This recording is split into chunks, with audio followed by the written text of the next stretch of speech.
Routh pleads not guilty to these 5 federal charges. So now we wait and see this case sort of proceed. There was some criticism about the letter that says, you know, there's a bounty and all this that was put out there. What do you make of that? Some people say it was, you know, perhaps inviting other, you know, copycats, but others say they wanted to hold Routh and this was normal standard operating procedure. But one never knows under the current administration what they're trying to do.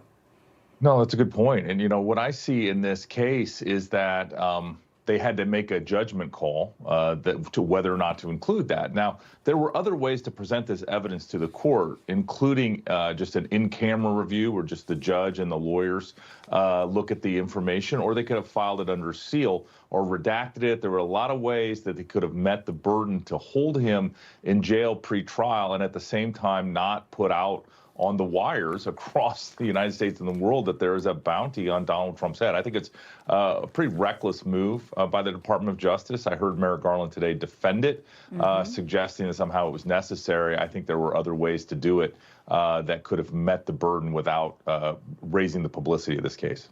Yeah, and sadly, too, it's not just, you know, domestic threats. There's the international concern about what Iran could do. And now we saw Hassan Nasrallah, the head of Hezbollah, taken out, the IDF making, you know, serious gains. And, you know, some are wondering if, you know, that will only make Iran, you know, more dangerous here with potentially having cells here. We know Christopher Wray's talked about Hezbollah, you know, being operational here in the United States, Matt.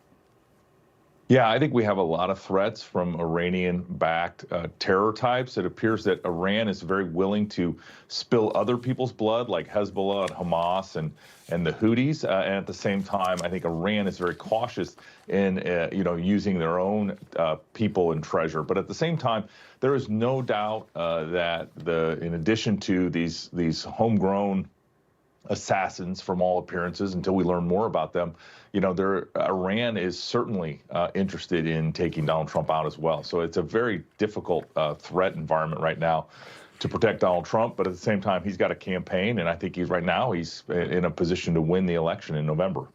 Yeah, and he's going back